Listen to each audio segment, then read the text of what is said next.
In the name of God, the Merciful, the Compassionate, Her Excellency Annalena Baerbock, President of the General Assembly, His Excellency Antonio Guterres, Secretary General of the United Nations, Your Excellencies, Highnesses, and Heads of Delegations, may the mercy and blessings of God be upon you. I speak to you today after almost 2 years in which our Palestinian people in the Gaza Strip have been facing a war of genocide, destruction, starvation, and displacement waged by the Israeli occupation forces, in which they killed and injured more than 220,000 Palestinians, the majority of whom are unarmed children, women, and the elderly. A war in which they displaced hundreds of thousands and prevented the entry of food and medical supplies and caused the starvation of 2 million Palestinians. They imposed a stifling siege on an entire people and destroyed more than 80% of homes, schools, hospitals, churches, mosques, facilities, and infrastructure. What Israel is carrying out is not merely an aggression. It is a war crime and a crime against humanity that is both documented and monitored, and it will be recorded in history books and the pages of international conscience as one of the most horrific chapters of humanitarian tragedy in the 20th and 21st centuries.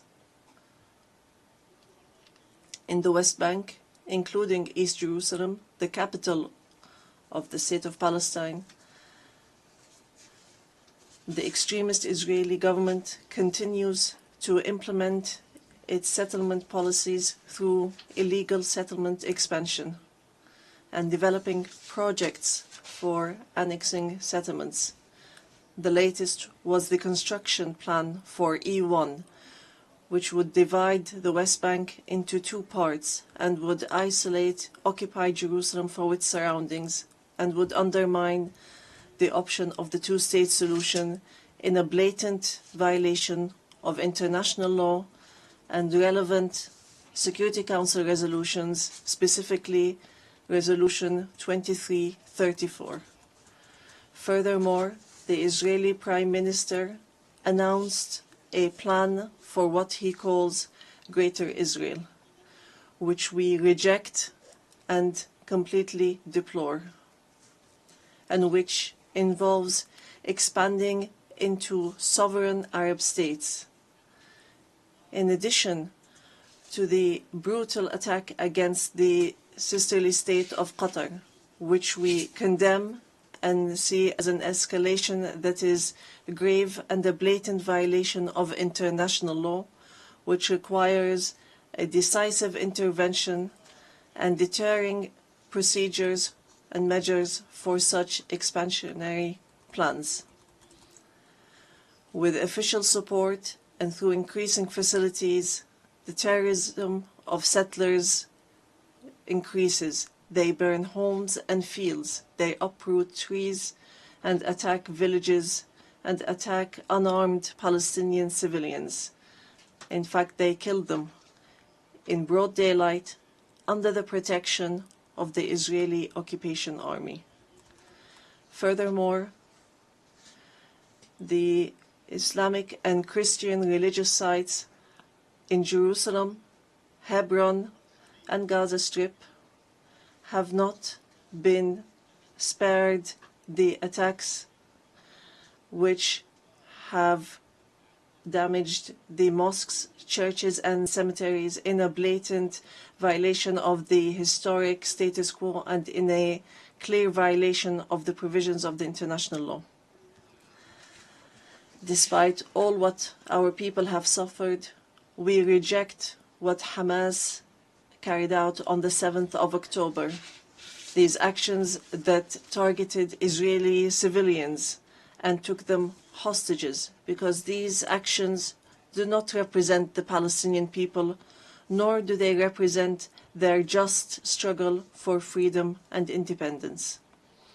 We have affirmed, and we will continue to affirm, that the Gaza Strip is an integral part of the State of Palestine, and that we are ready to bear full responsibility for governance and security there. Hamas will not have a role to play in governance. Hamas and other factions will have to hand over their weapons to the Palestinian National Authority as part of a process to build the institutions of a one state, one law, and one legal security forces. We reiterate that we do not want an armed state. Ladies and gentlemen, our wounds are deep and our calamity is great. 7 million Palestinians are still living the tragedies of the Nakba and displacement since 1948. Our people in the West Bank, including East Jerusalem, and in the Gaza Strip, are still living the tragedies of the Israeli aggression and occupation for decades. Years that our people have spent under occupation, killing, arrests, and settlement, and the theft of money, property, and lands.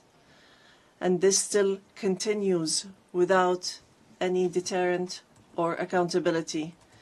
Years of oppression, deprivation, and the protection for the occupier, and enabling the occupier instead of protecting the people under the occupation, and more violations of the rights of our Palestinian people to self-determination, to freedom, dignity, independence, and sovereignty on the land of the occupied state, on the land of the State of Palestine occupied since 1967, including East Jerusalem.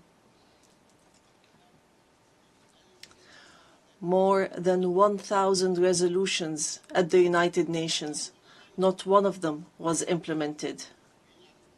There have been many efforts, many international initiatives, without reaching an end to this tragic situation that the Palestinian people are living under the yoke of occupation. In 1993, we signed the Oslo Accords, and we adhered to all its items, and we recognized the State of Israel. Israel, at the time, recognized the Palestine Liberation Organization as the sole legitimate representative of the Palestinian people. Based on that, we restructured our institutions, and we amended our national charter, and we rejected violence and terrorism, and we adopted a culture of peace. We made all our efforts to build the institutions of a modern Palestinian state that lives side by side in peace and security with Israel.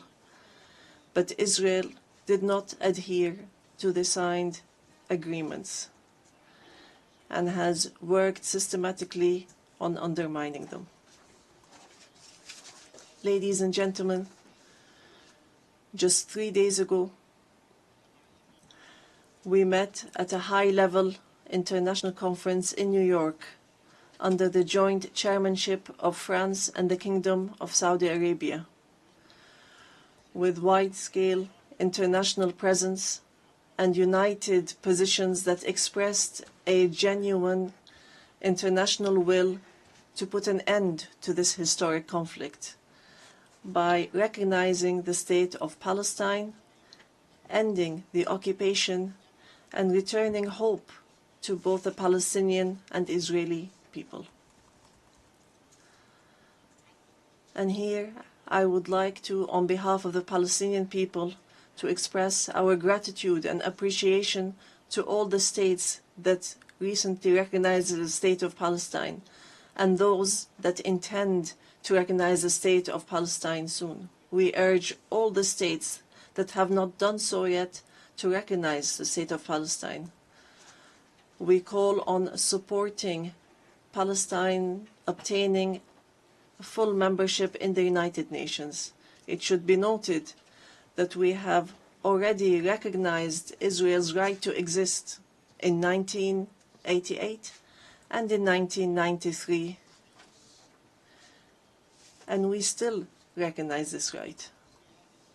In this regard, we would like to thank France, the UK, Canada, Australia, Belgium, Portugal, Luxembourg, Malta, Monaco, San Marino, Andorra, and Denmark for their recognition of the State of Palestine. We would like to thank all 149 states which had previously recognized the State of Palestine. Our people will not forget this noble position. We would also like to commend the role of the chairmanship of this conference, the Kingdom of Saudi Arabia and France, and also the United Kingdom. We would also like to thank all the states that headed the various working groups and those which participated and continue to participate in the International Alliance for Peace. We would also like to thank the states that are supporting our efforts to stop the genocide and the occupation and achieve peace. We highly appreciate all the peoples and organizations around the world who protested in support of the rights of the Palestinian people to freedom and independence and to stop the war, destruction, and starvation.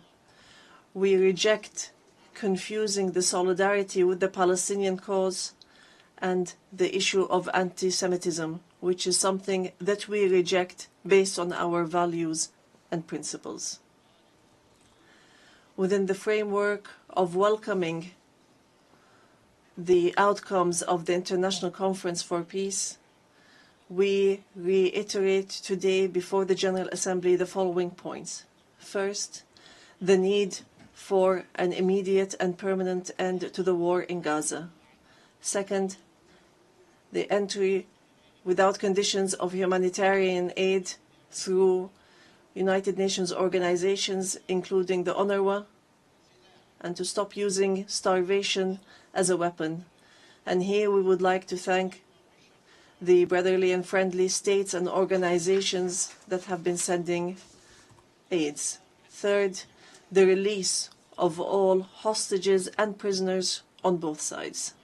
Fourth, the complete withdrawal of the occupation from the Gaza Strip and the rejection of the plans for displacement and putting an end to settlement, the terrorism of settlers, and the theft of Palestinian lands and property under the headline of annexation, and stopping the aggression against the status quo in holy sites. These are all unilateral actions that undermine the two-state solution in Gaza, the West Bank, and Jerusalem. Fifth, the State of Palestine should take their full responsibility, starting with the Administrative Committee for the Gaza Strip, which is chaired by a minister in the Palestinian government, to manage the affairs of the Gaza Strip for a temporary period, and then to connect that with the West Bank, all through Arab and international support and with Arab and international presence to protect civilians in Gaza and support the Palestinian forces under the umbrella of the United Nations rather than being a replacement. Sixth, to guarantee that the residents of the Gaza Strip remain on their lands without displacement, and to implement a recovery and reconstruction plan in both the Gaza Strip and the West Bank. Seventh, releasing the Palestinian tax money that is being held by the State of Israel unjustly, and lifting the economic siege and the barriers from the Palestinian cities, villages, and refugee camps. Eighth, supporting our national efforts towards reform and conducting presidential and parliamentary elections within a year after the end of the war. The practical procedures has begun. A committee has been assigned to draft a temporary constitution, and it will end its work within 3 months, so that we move from authority to state. We want a modern and democratic state that abides by international law, the rule of law, and multilateralism, and the peaceful transition of power. And we are extremely keen to empower women and the youth. Ninth, we declare that we are ready to work with US President Donald Trump and with the Kingdom of Saudi Arabia and France, the United Nations and all partners to implement the peace plan that was approved in the conference that was held on the 22nd of September in a way that would lead towards a just peace and regional cooperation. Ladies and gentlemen, today we say clearly, peace cannot be achieved if justice is not achieved. And there can be no justice if Palestine is not freed. We want to live in freedom, security and peace like all other people on earth, in an independent, sovereign state on the borders of 1967 with East Jerusalem as our capital, in security and peace with our neighbors. We want a modern civilian state that is free of violence, weapons and extremism, one that respects law, human rights, and invests in people, development, technology and education, not in wars and conflict. The time has come for the international community to do right by the Palestinian people so that they may obtain their legitimate rights to be rid of the occupation and to not remain a hostage to the temperament of Israeli politics, which denies our rights and continue in their injustice, oppression and aggression. We are continuing to move forward, and we will continue our peaceful, legal and diplomatic fight to obtain our rights. In conclusion, we say to our sons and daughters in the homeland, in the exile and in the diaspora, no matter how much our wounds bleed and no matter how long the suffering lasts, it will not break our will to live and survive. The dawn of freedom will emerge, and the flag of Palestine will fly high in our skies as a symbol of dignity, steadfastness, and being free from the yoke of occupation. Palestine is ours. Jerusalem is the jewel of our heart and our eternal capital. We will not leave our homeland. We will not leave our lands. Our people will remain rooted like the olive trees, firm as the rocks.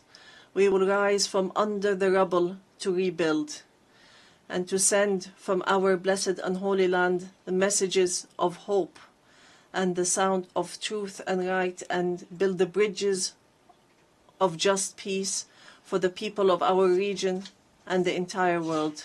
May the peace and mercy and blessings of God be upon you.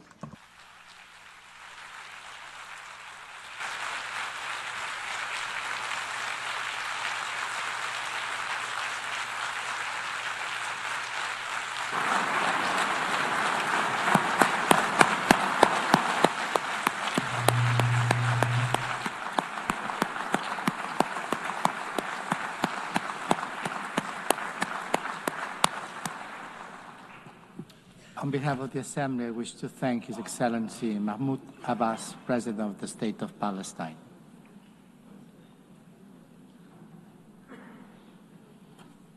The Assembly will hear an address now by His Excellency Rashad Mohammed Al-Alimi, President of the Presidential Leadership Council of the Republic of Yemen. I request protocol to escort His Excellency and invite him to address the Assembly.